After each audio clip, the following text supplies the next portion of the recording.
आज इस कथा के महासहस्त्र पांडाल में जितने भी श्रोतागण श्रद्धालु जन पधारे हुए हैं उन सभी को मेरा प्रेम भरा जय श्री राधे, जय श्री कृष्ण। अब हाथ सब लोग ऊंचा करवा दे, कहीं राधे राधे तब कोई मुंडा से बोलिए कौन। कभी कभी राधे राधे भी बोल दिया करो, सत्संग पांडाल में बैठे था करो। बोलिए श्री राधा रानी सरकार की जय। जय जय श्री राधे, जय जय श्री राधे, जय जय श्री राधे श्याम। महाराज जो है सभी श्रोतागण कोविड-19 का ध्यान रखें, उसकी पालना करें। सभी श्रोतागण अपने मुंह पर मास्क लगाएं, बिना मास्क के कोई भी ना बैठे। सभी श्रोतागण 2 गज की दूरी बनाए रखें। क्योंकि स्वयं की सुरक्षा अपने स्वयं को ही करना है। तो महाराज कल हमें सभी श्रोतागणों ने बड़े ही प्रेम के साथ में गोकर्ण उपाख्यान की कथा श्रवण करते हुए जो है कल जो है कि हम सभी श्रोतागणों ने भागवत के महात्म्य को श्रवण किया है। आज जो है कि श्रीमद् भागवत महापुराण के प्रथम स्कंद में प्रवेश करते हैं। तो श्रीमद् भागवत महापुराण में जो है कि 12 स्कंद हैं। कितने स्कंद हैं? 12 स्कंद हैं। आज हम प्रथम स्कंद में प्रवेश करने वाले हैं। और श्रीमद् भागवत महापुराण में 335 अध्याय हैं। कितने अध्याय? 335 अध्याय। और कितने श्लोक हैं? 18,000 श्लोक हैं। कितने श्लोक? 18,000 श्लोक हैं श्रीमद् भागवत महापुराण में। महाराज हम पुराण कहते हैं तो कितने पुराण हैं? 18 पुराण हैं। तो बाकी जो अन्य पुराण हैं श्रीमद् भागवत महापुराण को छोड़ करके जो अन्य पुराण हैं उनको हम मात्र पुराण कहते हैं। विष्णु पुराण, अग्नि पुराण यानी शिव पुराण, ब्रह्म पुराण, उनको यह ब्रह्म महापुराण नहीं कहा गया या विष्णु महापुराण नहीं कहा गया है। किसी भी पुराण को महापुराण नहीं कहा गया है, मात्र श्रीमद् भागवत को ही महापुराण कहा गया है। क्योंकि समस्त शास्त्रों का सार ही श्रीमद् भागवत महापुराण में छुपा हुआ है। सभी शास्त्रों का सार इसी में है, सभी ग्रंथों का सार है, सभी वेदों का सार इसी में छुपा हुआ है। उसे प्राप्त करने वाला चाहिए। महाराज भागवत पांडाल में बैठने से कुछ नहीं होता, कथा श्रवण करने से कुछ नहीं होता। यहां पर अगर आप बैठे हैं, भजन में तालियां क्यों बजाई जाती है? भजन चलता है, हम आपसे कहते हैं कि मीठी मीठी तालियां बजाइए। क्यों बजाएं? भजन जब चलता है आप अपने प्रेम से मीठी मीठी तालियां बजा देते हैं। कहते हैं कि अपने हाथों की हस्तरेखा बदल जाती है, हाथों की हस्तरेखा बदल जाती है। फिर कहते हैं कि भागवत में जब भजन चलता है तो नृत्य करने को क्यों कहते हैं? महाराज आप ये 7 दिन की शादी है। कितने दिन की है? 7 दिन की। हमारे घर पे भी 7 दिन की ही शादी रहती है, तो यह भी 7 दिन की शादी है। और अपने घर पे शादी में सब नाचते हैं। बाकी बिहारी की महफिल है, यहाँ पर भी 7 दिन की शादी है। यहाँ पर अगर आपने नृत्य कर लिया तो कहते हैं कि यहाँ पर आप अगर इतने पांडाल में भटक लिए तो आपको 84 लाख योनियों में भटकने की आवश्यकता नहीं पड़ेगी। 84 लाख योनियों में आपको भटकने की आवश्यकता नहीं पड़ेगी। तो महाराज कथा में प्रवेश करते हैं। तो कथा में प्रवेश करने से पहले सभी श्रोतागण एक बार अपने मुखारविंद से जयकार लगाएंगे। तो बोलिए श्री राधा रानी सरकार की जय, वृंदावन बाल कृष्ण लाल की जय। तो महाराज प्रथम स्कंद में जो है व्यास जी महाराज ने मंगलाचरण किया है, परंतु मंगलाचरण में किसी देवी या किसी देवता का नाम नहीं है। किसी देवी का भी नाम नहीं लिया, किसी देवता का नाम नहीं लिया। यानी भागवत माता की उन्होंने स्तुति की है, परंतु स्तुति में, प्रार्थना में किसी का भी देवी देवताओं का नाम नहीं है। तो फिर किसका नाम है भागवत महापुराण में? तो क्या कहा गया है कि जन्माद्यस्य यतोऽन्वयादितरतश्चार्थेष्वभिज्ञः स्वराट्।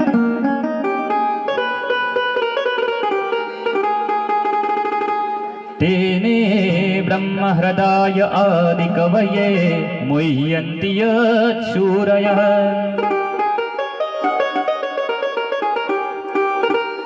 तेजो वीरमृदां यथा विनिमयो यत्र त्रिशर्गो मृषा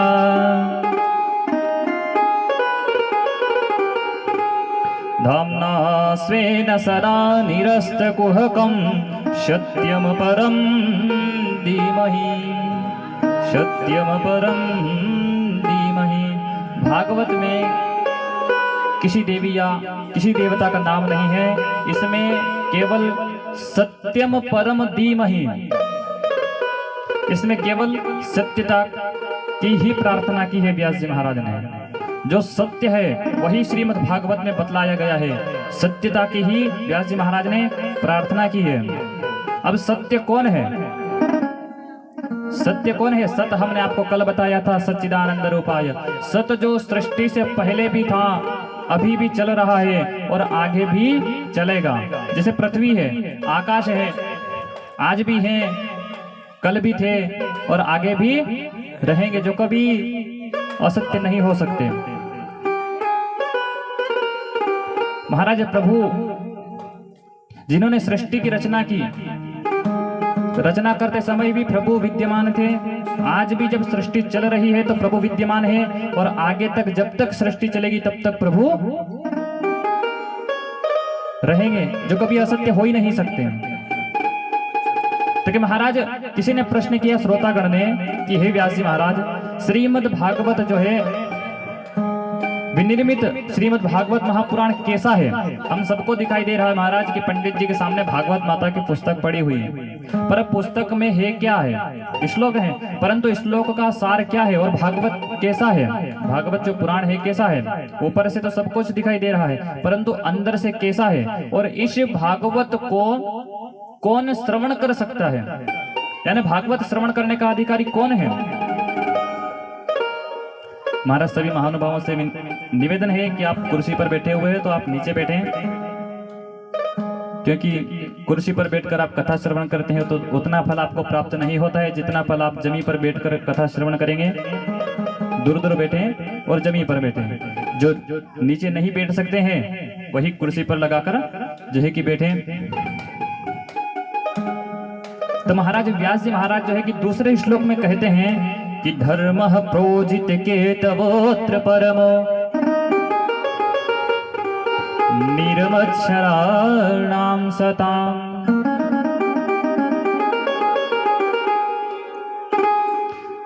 भागवत श्रवण करने का अधिकारी वही है जिसके हृदय से मात्सर्य दोष निकल गया हो, वही भागवत श्रवण करने का अधिकारी है।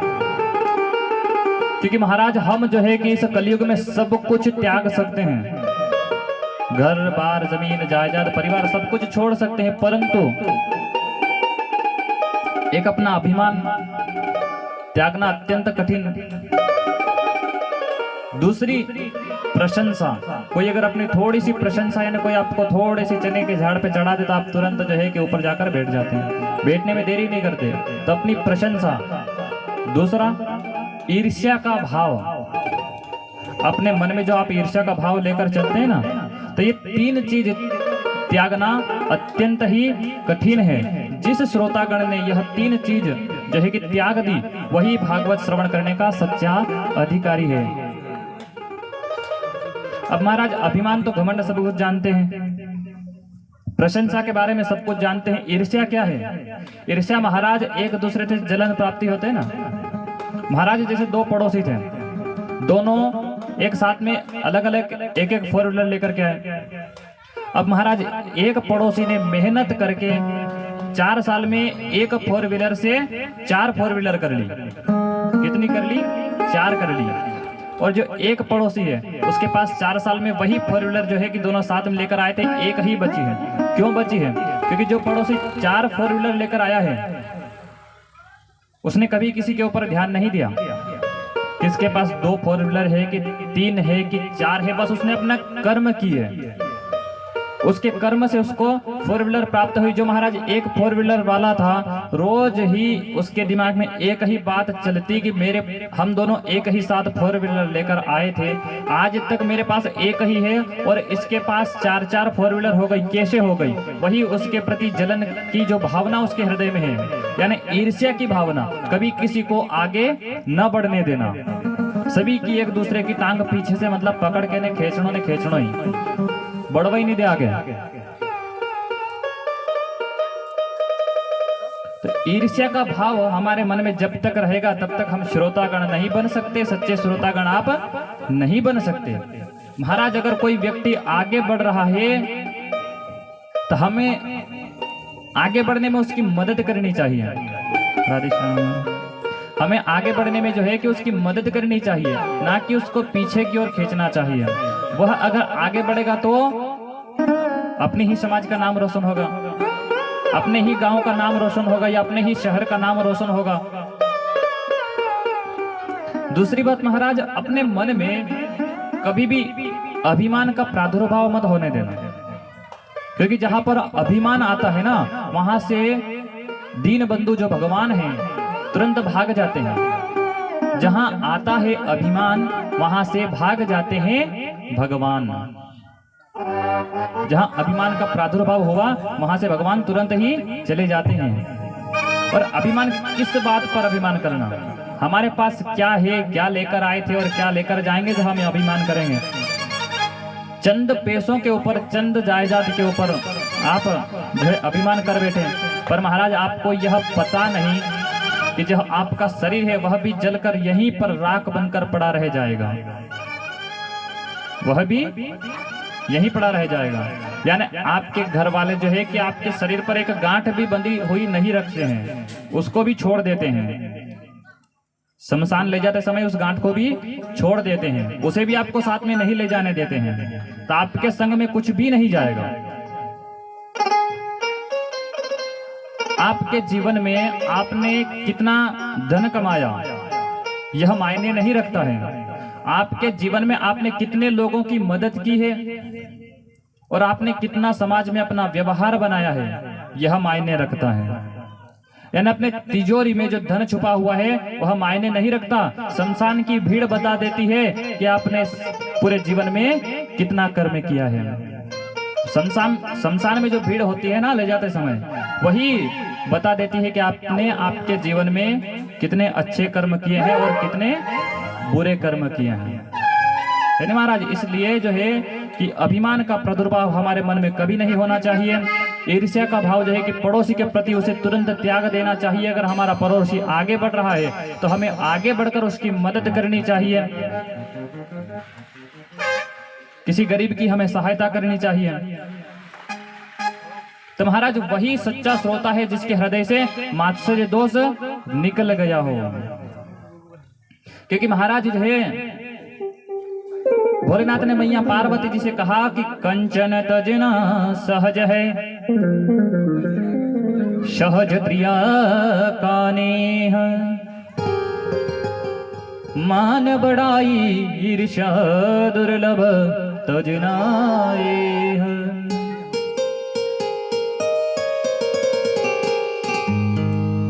तो महाराज वही श्रोतागण सच्चा होता है जिसके हृदय से मात्सर्य दोष निकल गया हो। अब महाराज व्यास जी ने जो है कि तीसरे श्लोक में किसी श्रोतागण ने पूछा कि भागवत क्या है।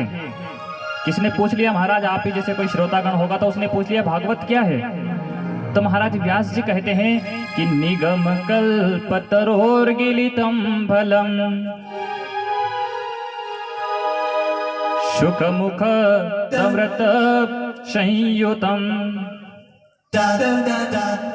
पिबत भगवतं रसमालयम्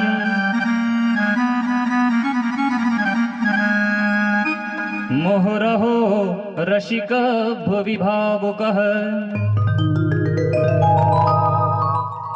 महाराज नितराम गामयति बोधयति शनिगमो वेदः। भागवत क्या है? व्यास जी महाराज कहते हैं कि जो कल्प वृक्ष होता है ना, कल्प वृक्ष जैसे सभी ने देखा होगा, हमारे जो वृद्ध माताएं बहनें या फिर महापुरुष जो बैठे हुए हैं उन्होंने कल्प वृक्ष देखा होगा। तो महाराज जो कल्प वृक्ष का पका हुआ फल होता है वही श्रीमद् भागवत महापुराण है।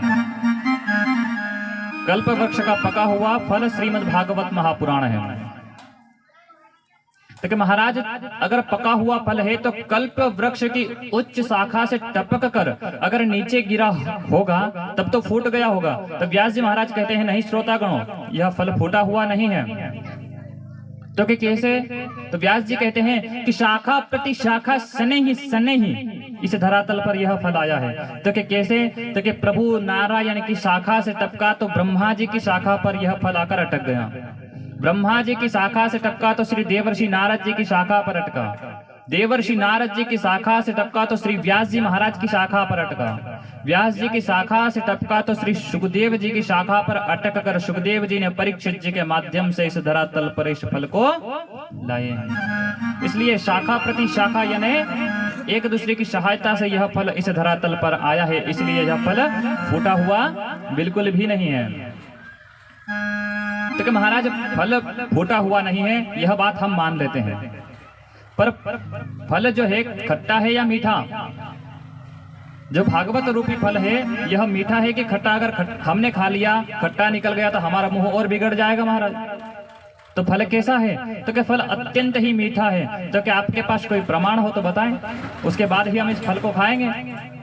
आपकी बात मानकर हमने खा लिया तो मुंह खराब हो जाएगा, आप पहले प्रमाण बताइए। तो महाराज व्यास जी कहते हैं कि श्रोतागणों, जिस आम के फल के ऊपर अगर तोते की चोंच लगी अगर होती है तो हम उस फल को अत्यंत ही मीठा मानते हैं। अच्छा, मानते हैं कि नहीं? जिस आम के फल के ऊपर तोते की चोंच लगी होती है और अवश्य वह फल अत्यंत ही मीठा होता है। उसी प्रकार श्रीमद् भागवत महापुराण का जो फल है इसके ऊपर सुख मुखाद व्रत द्रव संयुतम सुखदेव रूपी तोते की चोंच इसके ऊपर लगी हुई है। इसलिए यह फल जो है कि अत्यंत मीठा है। राधे राधे।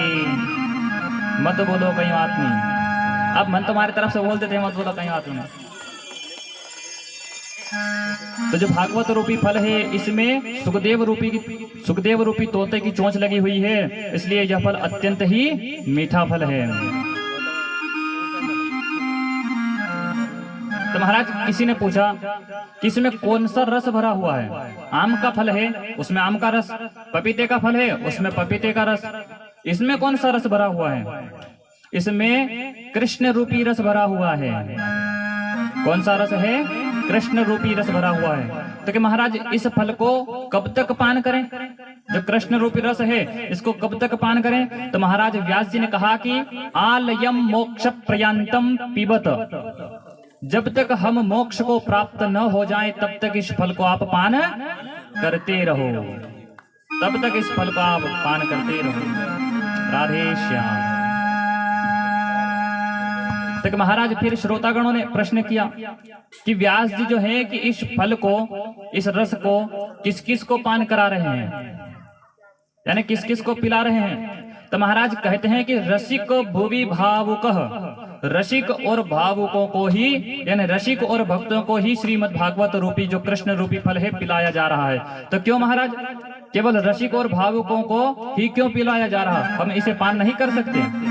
तो ना महाराज, जो रसिक हैं, जो भावुक है वही पान कर सकते हैं, क्योंकि जिसे प्यास लगी होती है उसे ही पानी पिलाने में आनंद आता है। अब जिसे प्यास नहीं लगी उसे आप बोल रहे हो, आप प्याऊ लगा करके खड़े हो, तो बाबूजी गुजर रहे, बाबूजी को बुला रहे, आओ आओ बाबूजी पानी पी लो। अब बाबूजी को प्यास नहीं लगी, पहली बात आएंगे नहीं, और बाय चांस कभी अगर बाबूजी आपके पास में आ भी गए, हजारों प्रश्न पूछेंगे आपसे, आओ आओ बाबूजी पानी पी लो। बाबूजी आ गए महाराज जबरदस्ती आपके पास में, आपने बुला लिया, बाबूजी आ गए। अब महाराज बाबूजी पहले आपसे प्रश्न करेंगे, पानी कैसा है, ठंडा है कि मीठा, गर्म पानी है कि ठंडा है? महाराज बाबूजी एकदम ठंडा पानी, गर्मी का मौसम, ठंडा पानी है। पानी कहाँ का है, कुएं का है, हेड पंप का, हॉल का, कहाँ का है? बाबूजी कुएं का पानी है।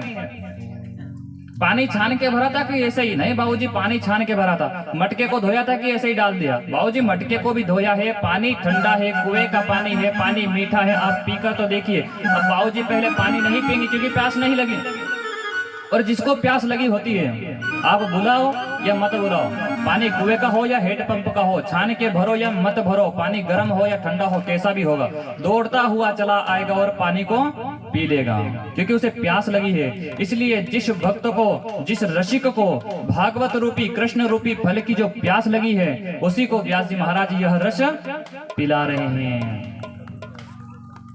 जय श्री राधे।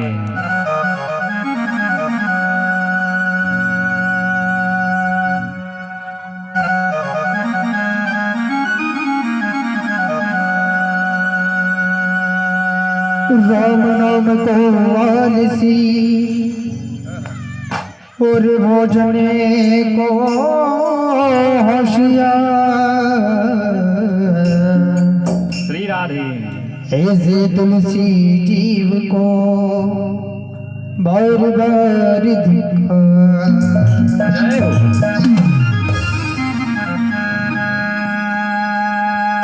तुलसी नर को क्या बड़ा और समय बड़ा बलवान, ओ कालोटी गुजरा। जय हो। वही अर्जुन वही बाण,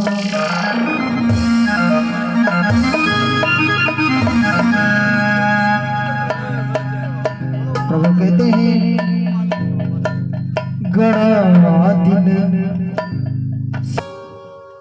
6 प्रश्नों का उत्तर दूंगा, परंतु पहले मैं अपने गुरुदेव भगवान का ध्यान कर लेता हूं। यानी सूत जी के गुरुदेव कौन है? श्री सुखदेव जी महाराज, जिनका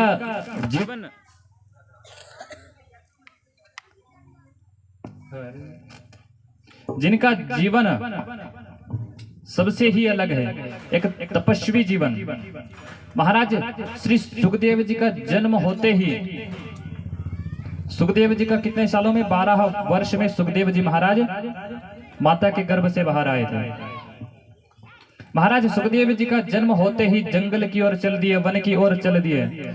उनके पीछे पीछे व्यास जी महाराज पुत्र के विरोह में सुखदेव सुखदेव सुखदेव पुकारते हुए चले जा रहे हैं सुखदेव जी के पीछे, परंतु सुखदेव जी नहीं सुन रहे हैं। सुखदेव जी तो हरि नाम संकीर्तन करते करते आगे चले जा रहे हैं। महाराज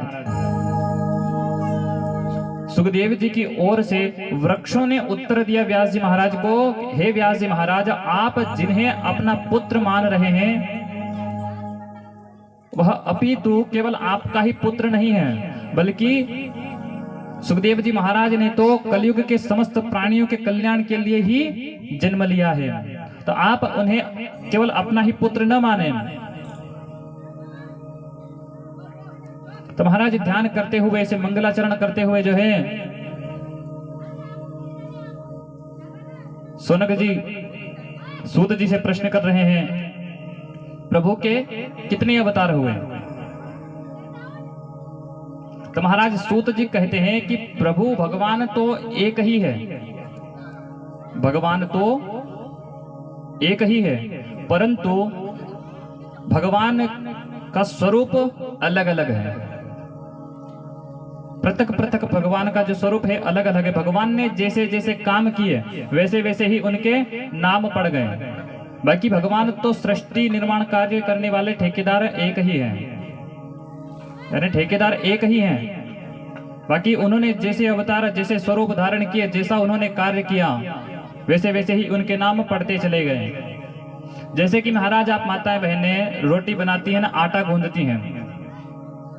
आटा आपने गूंद लिया तो उस आटे से आप पूरी बना सकती हैं, उसी आटे से, गूंदे हुए आटे से आप रोटी भी बना सकती हैं, उसी आटे से आप पराठे भी बना सकते हैं और बाटी भी बना सकती हैं। अब चारों का आकार अलग अलग है, चारों का आकार अलग अलग है, उनकी सिकाई भी अलग अलग है, उनका कार्य भी अलग अलग है, उनका स्वरूप जैसा है वैसा ही उनका नाम पड़ गया। अब रोटी सेक ली, ऊपर तेल लगा दिया तो पराठा हो गया। उसी रोटी को आप तेल में तलोगे तो पूरी हो गई। यानी है केवल आटा, वैसे ही वो केवल भगवान है ना, भगवान के स्वरूप अलग अलग हैं, पृथक पृथक उनके नाम अलग अलग हो गए हैं। यानी भगवान तो एक ही है। हम किसको माने? तो क्या आप विश्वास एक के ऊपर करो। मानो तो सभी भगवान को मानो, किसी का अनादर मत करो। सृष्टि में भगवान हमसे बड़े ही हैं, हमसे छोटे नहीं हैं, तो बड़ों का सदा हमें सम्मान ही करना चाहिए, अनादर नहीं करना चाहिए। तो भगवान का तो, देवों का तो हमेशा ही हमें सत्कार ही करना चाहिए, पूजनीय हमारे लिए। तो कहे आप विश्वास एक के ऊपर रखो, अलग अलग ऊपर मत रखो। आप जिसके ऊपर विश्वास रखोगे यानी अपने इष्ट एक ही बनाओ, अलग अलग इष्ट मत बनाओ। आपने हनुमान जी को अगर इष्ट बना लिया है तो फिर हनुमान जी के ऊपर ही आप विश्वास करो। आप हनुमान जी का भी, आप कोई मुसीबत में फंसे, हनुमान जी का नाम किया, हनुमान जी का, महाराज का ध्यान किया, तो हनुमान जी आपको बचाने आ ही रहे थे कि इतने में आपने राम जी का ध्यान कर लिया। अब हनुमान जी महाराज रुक गए कि वाह प्रभु आ ही रहे हैं, मेरी कोई आवश्यकता ही नहीं। अब प्रभु श्री राम वहां से आ ही रहे थे कि आपने भोले बाबा का भी ध्यान कर लिया संग में, तो प्रभु श्री राम भी रुक गए कि वाह भोले बाबा आ ही रहे हैं बचाने के लिए। अब भोले बाबा आ रहे थे कि आपने विष्णु भगवान को ध्यान कर लिया।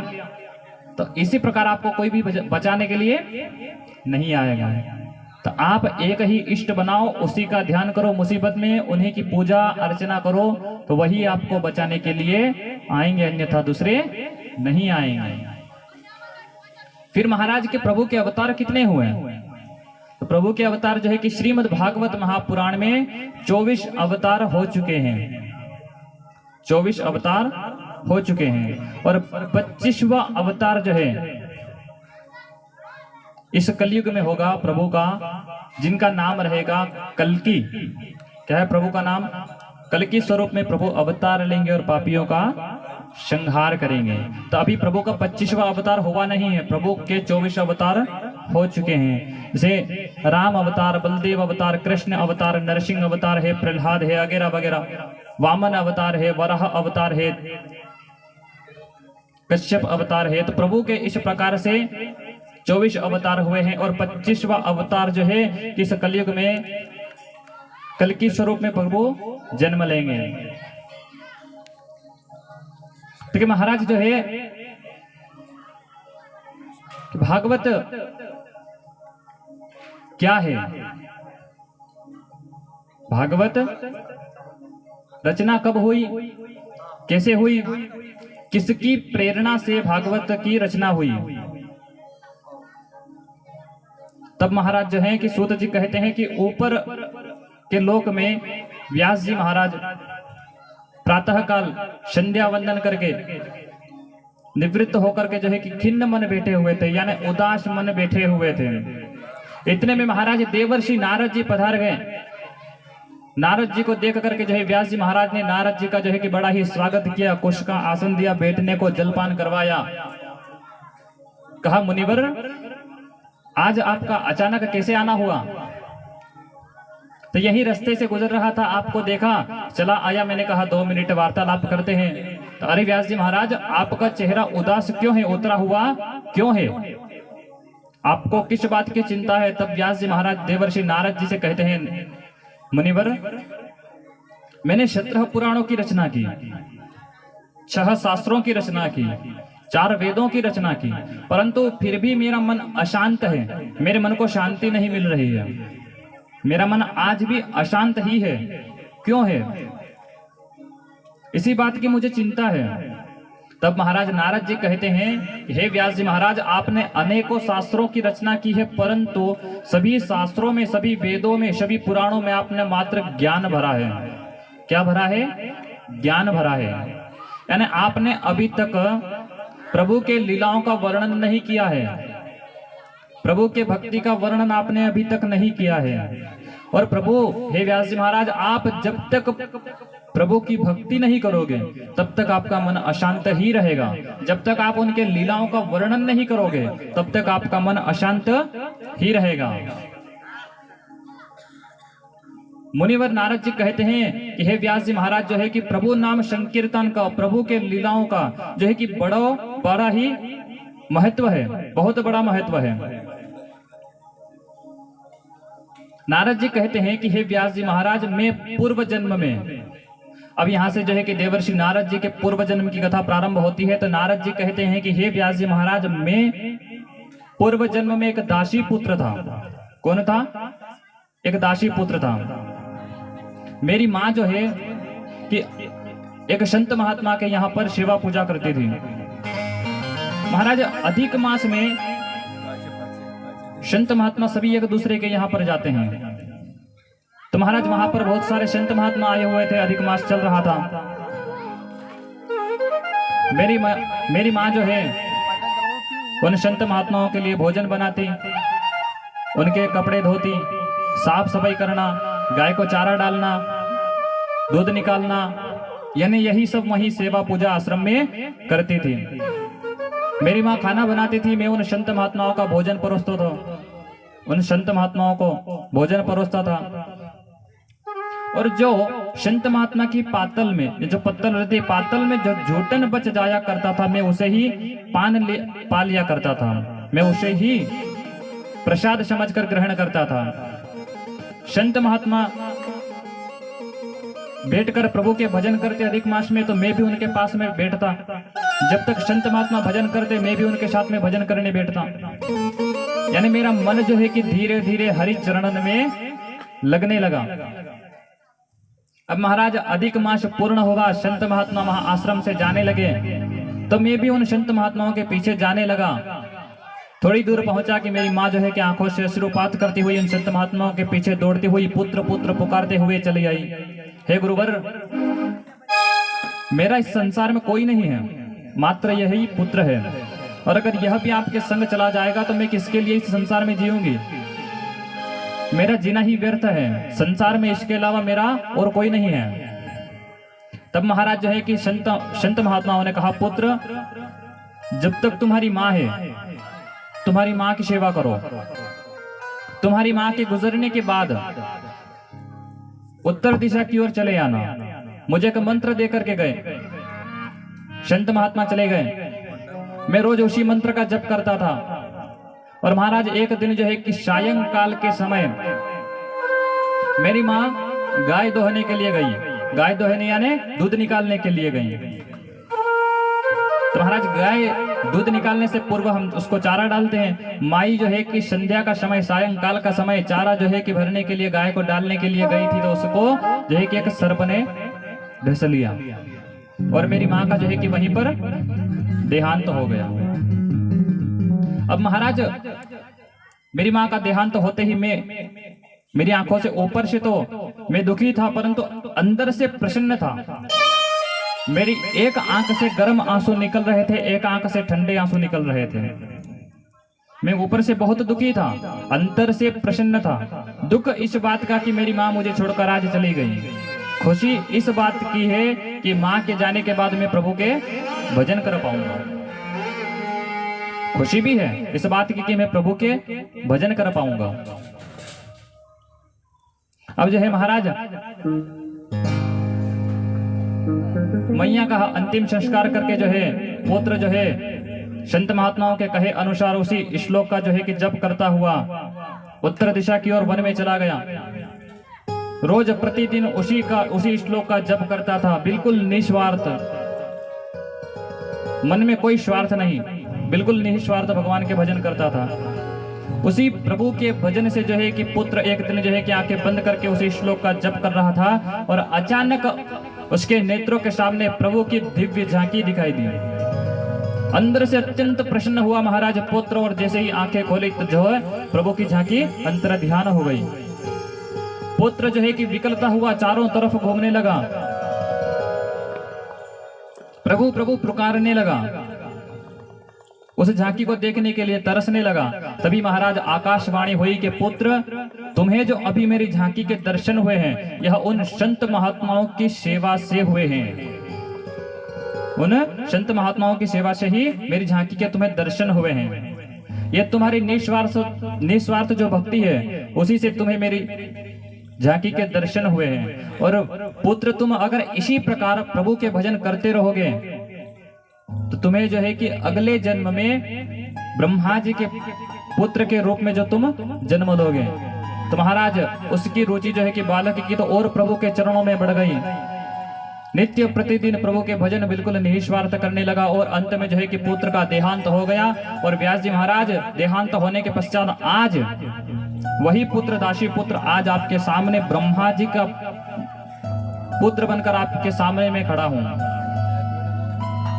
कितनी बड़ी महिमा है हरिनाम संकीर्तन की। और महाराज प्रभु के आशीर्वाद रूप में मुझे यह जो है कि प्रभु ने वीणा दी है। इसी वीणा पर मैं दिन रात जो है कि प्रभु के भजन करता रहता हूँ। तो कौन सा भजन महाराज नारद जी दिन रात रटते रहते हैं? अच्छा, यह भजन सभी को याद है और सभी माताएं बहनें अपने अपने मुखारबिंद से इस भजन को भी गाएंगी। और साथ साथ में अगर अपने भाग्य की रेखा अगर आपको बदलनी है तो प्यारी प्यारी मीठी मीठी तालियां भी आपको बजानी पड़ेगी।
सभी सैनिक जो है कि मरे पड़े हैं, उनको कोई देखने वाला नहीं। सभी चारों तरफ लाशें ही लाशें बिछ रही है।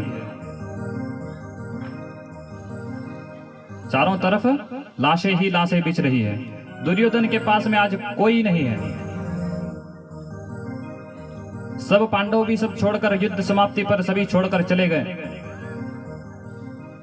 तब महाराज दुर्योधन के पास में जो है कि अश्वत्थामा आश्वासन देने के लिए आया। मित्र दुर्योधन, मैंने देखा कहां तुम्हारी विशाल सेना, तुम्हारा विशाल साम्राज्य, और आज देखो ना तुम्हारे पास सेना है, न साम्राज्य है, न तुम्हें कोई संभालने वाला है। आज तुम्हारे पास कुछ नहीं है। यह सब कैसे हुआ? मित्र दुर्योधन, मैंने तुमसे पहले भी कहा था कि तुम्हारी सेना का सेनापति मुझे बना दो। तुमने नहीं बनाया, मेरी बात तुमने नहीं मानी। अगर आप मेरी बात मान लेते तो आज आपकी यह दुर्दशा नहीं होती। आप अगर सेना का मुझे सेनापति बनाते तो अभी आप यहाँ आप नहीं होते, आपकी जगह यहाँ पर पांडव पड़े होते। तो महाराज दुर्योधन अकलते विकलते हुए कहता है, मित्र अश्वत्थामा, हम 100 भाई थे। कितने भाई थे? 100 में से आज मैं अकेला बचा हूं, 99 मर चुके हैं, और पांडव मात्र 5 भाई थे। 5 में से अगर एक भी मर जाता तो मेरे मन को शांति मिलती। एक भी नहीं मरा। तो कि मित्र दुर्योधन, यही तुम्हारी आखिरी इच्छा है? तो कि मेरी यही आखिरी इच्छा है कि पांडवों में से अगर एक भी मर जाएगा तो मेरी आत्मा को शांति मिलेगी। तब महाराज जो है कहते हैं अश्वत्थामा की, पहले तुम मुझे तुम्हारी सेना का सेनापति अगर बनाते हो, तुम्हें शाम होने से यानी सूर्य उदय होने से पहले ही 5 पांडवों के सिर धड़ तुम्हारे सामने लाकर रख दूंगा। महाराज दुर्योधन ने तुरंत अपनी जंघा के रक्त से अश्वत्थामा का तिलक कर दिया और घोषणा कर दी कि आज से तुम मेरी सेना के सेनापति हो। अब महाराज वहां पर सुनने वाला भी कोई नहीं, मात्र दुर्योधन और अश्वत्थामा। सेना भी नहीं है, सेना सारी मारी जा चुकी है। फिर भी अश्वत्थामा के मन में लालसा जगी है सेनापति पद पाने का।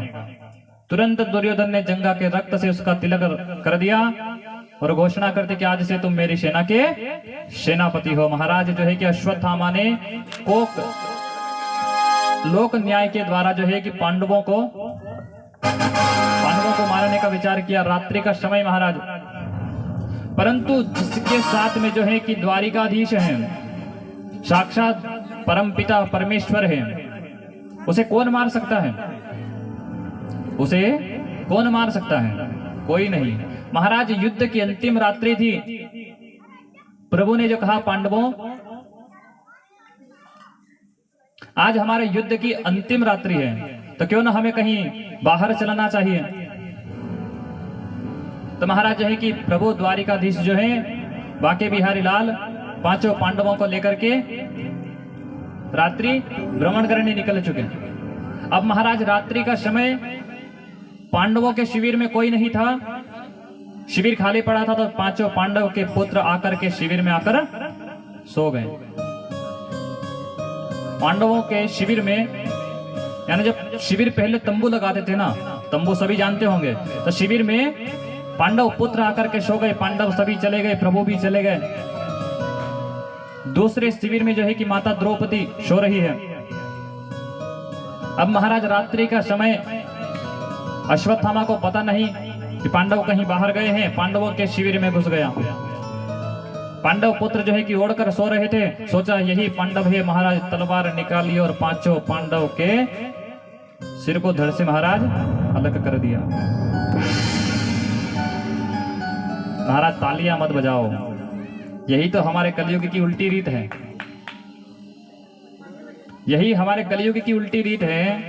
आज एक माँ के पांचों पुत्र के सिर काटे जा चुके हैं और महाराज आप श्रोतागण तालियां बजा रहे हो और आपको खुशी हो रही है। तालियां ना बजाओ महाराज। इस कथा के ऊपर आपको माताएं बहनें को, एक पिताश्री को मनन चिंतन करने वाली बात है। इस बात पर गौर करने वाली बात है कि जिस माँ के, यानी माँ का तो एक पुत्र की अगर उंगली भी कट जाती है तो माँ को कितना कष्ट होता है वो तो माँ ही जानती है, उसके अलावा कोई नहीं जान सकता। उस माँ के दुख को कोई नहीं जान सकता। तो आज यहाँ पर माता द्रौपदी के पांचों पुत्र मारे जा चुके हैं। महाराज जो है कि अश्वत्थामा ने पांचों पुत्रों के सिर को जो है कि एक पुटली में बांधा, पांचों सिरों को लेकर दुर्योधन के पास में आ गया। ये लो मित्र दुर्योधन, तुम्हारे पांडवों के सिर सब तुम्हारे सामने, पांचों पांडवों को मारकर ले आया हूं। महाराज दुर्योधन ने जब उस पुटली को उठाया, समझ गया यह पांडव नहीं हो सकते। उस पोटली को उठाते ही समझ गया दुर्योधन कि यह पांडव नहीं है। महाराज पोटली को खोल करके देखा तो पांडव की जगह पांडव पुत्र है। महाराज बहुत दुखी हुआ। अरे मित्र अश्वत्थामा, तुमने यह क्या कर दिया? तुमने तो मेरा वंश का ही विनाश कर दिया। मेरी दुश्मनी पांडव पुत्रों से नहीं थी, मेरी दुश्मनी तो पांडवों से थी। तुमने इन्हें ही मार दिया। अब महाराज दुर्योधन को तो देखते ही महाराज बड़ा दुख हुआ और वहीं पर दुर्योधन का देहांत हो गया। क्योंकि दुर्योधन को वरदान प्राप्त था कि दुर्योधन को सुख और दुख दोनों एक साथ मिलेगा, उसी समय उसका देहांत हो जाएगा। तो महाराज पहले तो उसे खुशी हुई, उस अश्वत्थामा के हाथ में उस पोटली को देखकर बहुत खुशी हुई कि पांडव आज मारे जा चुके हैं। जो हम 100 भाइयों ने मिलकर नहीं कर पाया, यही एक ही अश्वत्थामा ने कर दिखाया। बहुत खुशी हुई। परंतु जब उस पोटली को खोलकर देखा तो महाराज अत्यंत दुखित हुआ कि आज मेरा वंश समाप्त हो गया। तो महाराज दुर्योधन वहीं पर उसका देहांत हो गया। अब महाराज अश्वत्थामा विचार करने लगा कि अगर यह पांडव नहीं पांडव पुत्र हैं तो अब अर्जुन भी मुझे नहीं छोड़ेंगे। महाराज तुरंत रथ लेकर के अश्वत्थामा वहां से भाग गया। इधर महाराज जैसे ही प्रातः काल हुई, माता द्रौपदी जो है कि अपने पुत्रों को जगाने के लिए आई। महाराज पुत्रों को जगाते समय देखा तो पूरा शिविर जो है कि रक्त से लाल पड़ा हुआ है। पूरा शिविर रक्त से लाल है, देखा नहीं जाता। महाराज पांचों पुत्रों के वहां पर धड़ पड़े हुए हैं, सिर सबके गायब हैं। माता द्रौपदी विलाप करने लगी, आंखों से अश्रुपात करने लगी। क्योंकि जब एक माँ का पुत्र का देहांत जब हो जाता है तो वही माँ जानती है कि उसके ऊपर कितना कष्ट होता है, उस माँ को कितना दुख होता है, यह कोई नहीं जान सकता। तभी महाराज जो है कि इतने में पांडव आ गए। देखा महाराज पांडवों ने, सभी खड़े हैं, सभी की आंखों से आज अश्रुपात हो रहे हैं। एक पुत्र चला जाए, परंतु पांचों पुत्र ही चले गए। उन माता पिता के ऊपर क्या बीत रही होगी। क्योंकि माँ के उस कष्ट को कोई नहीं जान सकता कि इस माँ के कष्ट को, इस माँ को कितना कष्ट हो रहा है।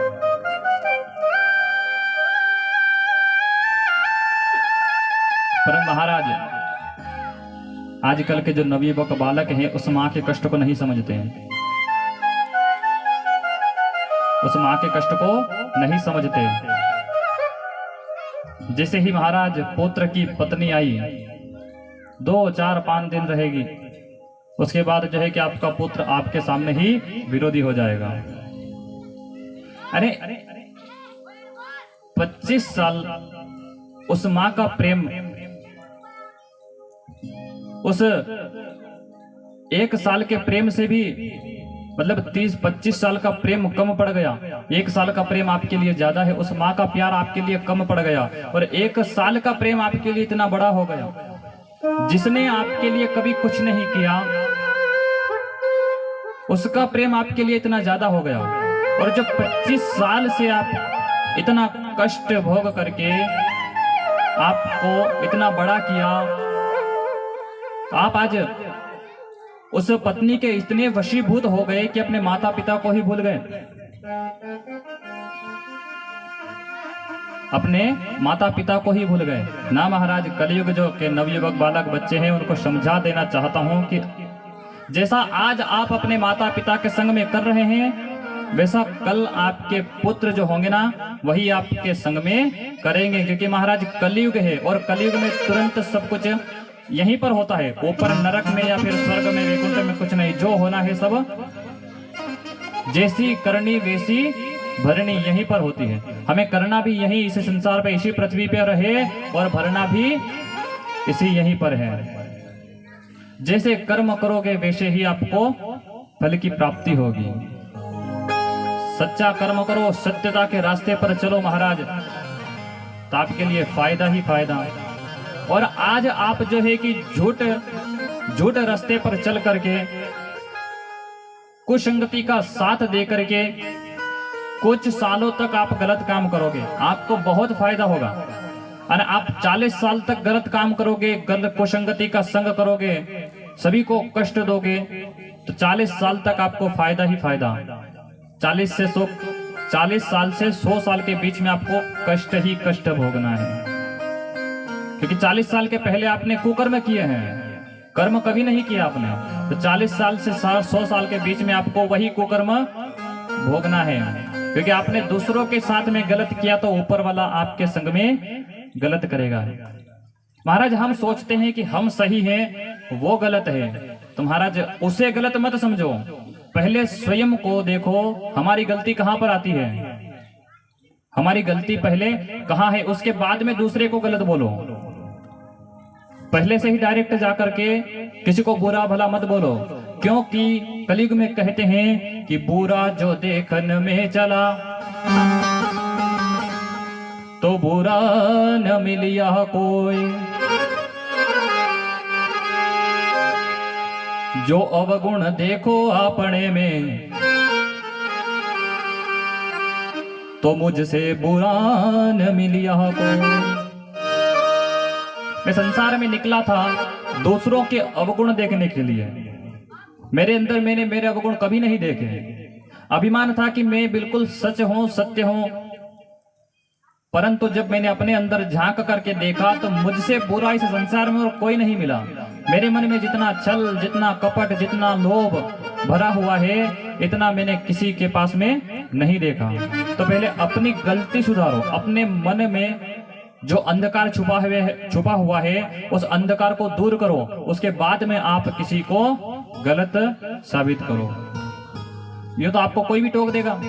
पहले आपने गलत कर्म किए, अगर दूसरा कोई गलत कर्म कर रहा है तो आप उसे टोक रहे हो तो तुरंत उठ करके आपको बोल देगा कि तू कौन सा सत्यवादी हरिश्चंद्र है, तूने कौन से सही काम किया तो जो आज मुझे समझा रहा है। पहले तू सुधर, बाद में दूसरे को समझाना। इसलिए पहले हम सुधरेंगे, बाद में दूसरे को सुधारेंगे। यही विचार हम सभी के मन में होना चाहिए। तो महाराज जो है प्रातः काल होते ही पांचों पांडव भी आ गए। आज सभी खड़े हैं, सभी की आंखों से वहां पर अश्रुपात हो रहा है। सभी खड़े खड़े प्रभु जो है कि बांके बिहारी लाल साइड में कोने में, उनकी आंखों से भी यह दृश्य देख करके आंखों से अश्रुपात हो रहा है। और इधर अर्जुन ने तुरंत महाराज प्रण कर लिया, देवी जिस भी पापी ने तुम्हारे इन पुत्रों का ऐसा दृश्य किया है, ऐसी हालत की है, मैं उसे तुम्हारे सामने लाकर ही मारूंगा। महाराज तुरंत गांडीव उठाया, रथ लिया, प्रभु को सारथी बना करके चल दिया। महाराज बचा कौन है? अब कोई नहीं बचा। दुर्योधन था तो वह भी, उसका भी देहांत हो गया। अब हमारा दुश्मन कौन है? तो क्या अश्वत्थामा बचा हुआ है। तुरंत महाराज अश्वत्थामा के पीछे पीछे दौड़ पड़े। अश्वत्थामा रथ लेकर के आगे आगे पीछे पीछे महाराज दुर्योधन जा रहे हैं। जब अश्वत्थामा घबरा गया तो उसने तुरंत जो है ब्रह्म अस्त्र का प्रयोग कर दिया। अरे ब्रह्म अस्त्र को जो है कि अर्जुन अपनी ओर आते देखकर पूरे घबरा गए। प्रभु बचाइए, पाहि माम महायोगी निधीश्वरी, प्रभु बचाओ, प्रभु बचाओ। प्रभु ने कहा, अरे अर्जुन घबराओ मत, मैं तुम्हारे साथ में बैठा हूं। अश्वत्थामा को ब्रह्म अस्त्र छोड़ना आता है, लेकिन ब्रह्म अस्त्र को शांत करना नहीं आता। और तुम्हारे पास में तो ब्रह्म अस्त्र को शांत करने की विद्या भी है और उसे चलाने की विद्या भी है। तुम अपने ब्रह्म अस्त्र को चलाओ और दोनों ब्रह्म अस्त्र आपस में टकराने से पहले ही दोनों ब्रह्म अस्त्र को शांत कर दो और अपने पास में बुला लो। महाराज अर्जुन ने ऐसा ही कहा, ऐसा ही अपने ब्रह्मास्त्र को छोड़ा और दोनों ब्रह्मास्त्र टकराने से पहले ही दोनों को शांत करके अपने पास बुला लिया। और महाराज रथ से कूद करके तुरंत जो है कि अश्वत्थामा को बंदी बना लिया। अब महाराज प्रभु यहाँ पर अपने भक्त की परीक्षा ले रहे हैं। अर्जुन जो है अश्वत्थामा को रथ के पीछे बांध रहे हैं, परंतु प्रभु ने कहा, अरे अर्जुन क्या कर रहे हो? इस पापी को तो तुम यहीं पर मार दो, इस पापी को यहीं पर मार दो, इसने तुम्हारे पुत्रों को मारा है।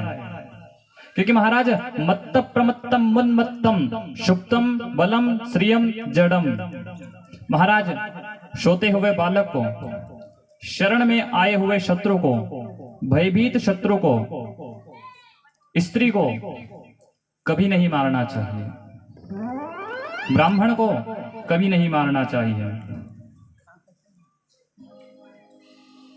और आतताई को कभी छोड़ना भी नहीं चाहिए। और अर्जुन इसने तो तुम्हारे सोते हुए बालकों को मारा है, तो इसे तुरंत खत्म कर दो।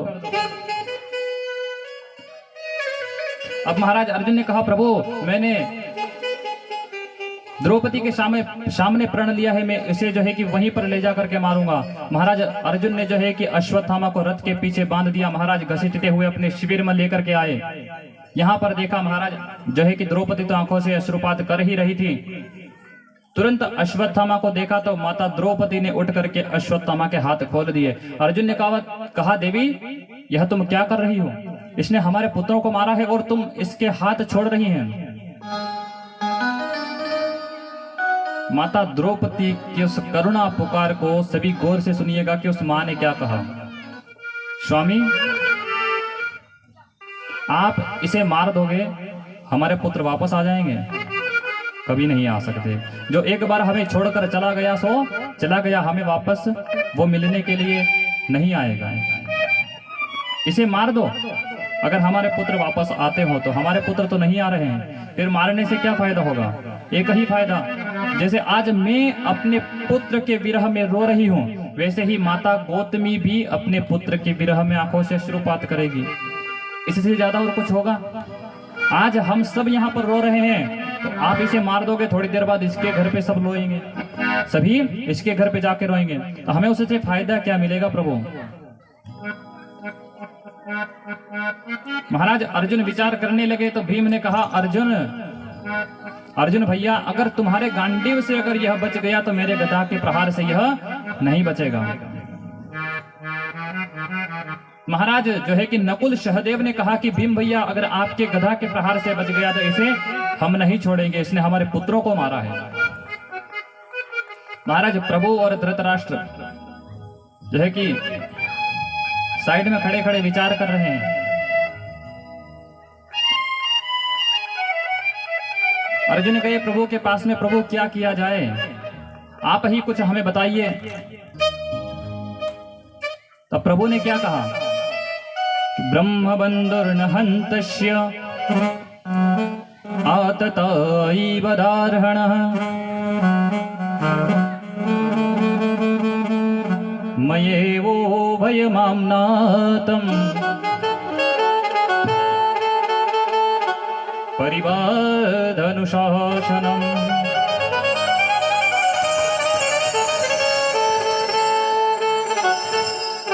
प्रभु ने कहा अर्जुन, पहली बात कि आतताई को कभी नहीं छोड़ना चाहिए, यानी पापी व्यक्ति को तो कभी छोड़ना ही नहीं चाहिए।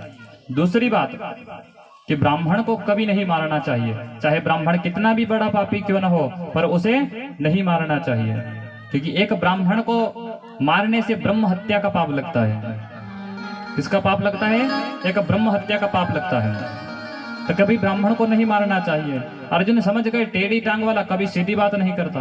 प्रभु हम भी तो यही विचार कर रहे हैं कि अश्वत्थामा को मारे या नहीं मारे, क्योंकि एक तरफ से पापी भी है, उसने बहुत बड़ा पाप किया है, हमारे बच्चों को, सोते हुए पुत्रों को उसने मारा है, और दूसरी तरफ की वह ब्राह्मण है, तो क्या करें। महाराज अर्जुन भी जो है कि प्रभु के पक्के चेले तुरंत समझ गए कि प्रभु हमें क्या कहना चाह रहे हैं। तुरंत जो है कि अश्वत्थामा के पास में गए, तुरंत अश्वत्थामा के मस्तिष्क से मणि निकाल ली और उनकी शिखा को काट दिया और अपमानित करके शिविर से धक्के देकर के अश्वत्थामा को बाहर निकाल दिया महाराज। क्योंकि सर्वप्रथम ब्राह्मण के पास में शिखा यानी चोटी होना अति आवश्यक। दूसरी बात कि ब्राह्मण का अपमान उसके मृतक होने के समान ही है। एक ब्राह्मण की अगर आपने शिखा काट दी तो उसके मृतक के समान है। हिंदू धर्म के अनुसार तो सभी के पास शिखा यानी चोटी होनी चाहिए, पर आजकल महाराज फैसिलिटी का शो चल रहा है, कोई रखना पसंद नहीं करते।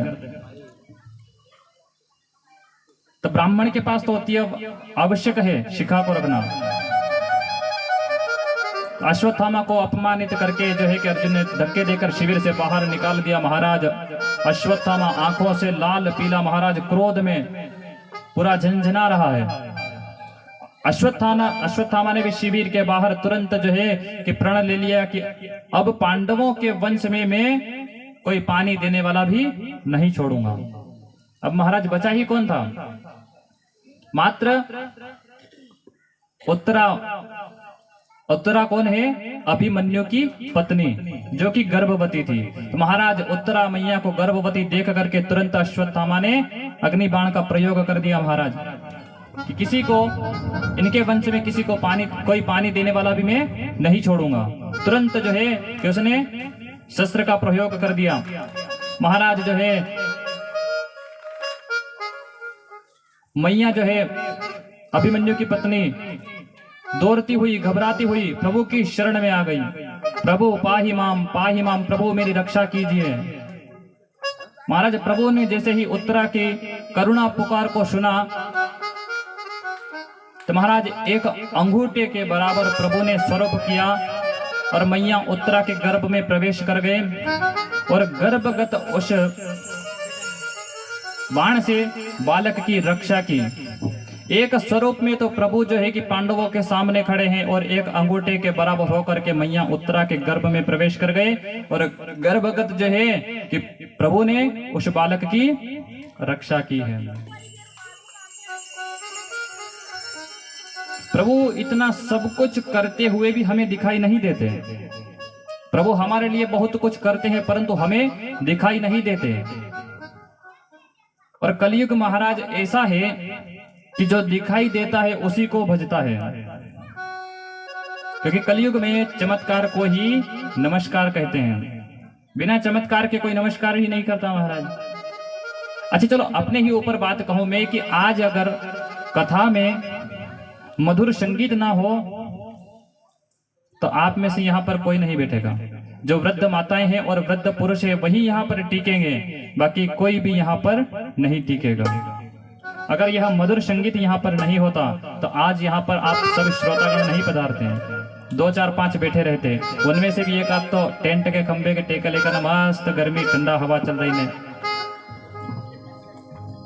आइए महाराज कुछ क्षण जो है कि मधुर संगीत का आनंद लेते हैं।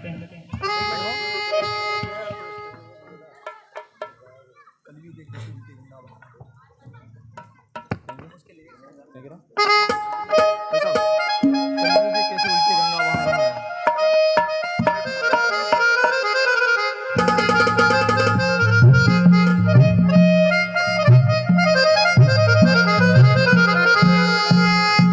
महाराज बड़ा प्यारा भजन है कि कलयुग में क्या चल रहा है, सब कुछ उल्टा हो रहा है। कलयुग में सभी कुछ उल्टा हो रहा है। जो दिखाई नहीं देते उनको भजते हैं, जो दिखाई देते हैं उनको भगाते हैं। आप भगाते किसके हो, किसको भगाते हो अपने घर से? साक्षात भगवान आपके घर पे आते हैं परंतु आप उन्हें भगाते हो। साक्षात भगवान आपके घर पे आते हैं और आप उन्हें भगाते हो। किसे भगाते हो? और जहां आपको कोई दिखाई नहीं देता आप वहां पर रोज जाते हैं। मंदिर में आपको भगवान की मूर्ति दिखाई देती है, आप रोज जाते हैं, प्रभु के भजन करते हैं, एक आध घंटा बैठते हैं, भगवान को घर पे भी भजते हैं, सब कुछ करते हैं। पर प्रभु जब आपके घर पे आते हैं तो आप उसे भगा देते हो। किसे भगाते हो? गौ माता को। जो साक्षात भगवान का स्वरूप इस कलयुग में है उसे आप भगा देते हो। क्यों भगाते? क्योंकि कलयुग में सब कुछ उल्टी गंगा बह रही है, इसलिए आप सब कुछ कलयुग के प्रभाव से इस कलयुग में सब कुछ उल्टा हो रहा है।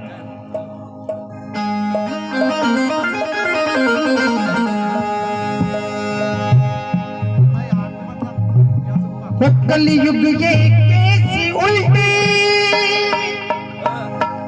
गंगा बहा रहा है।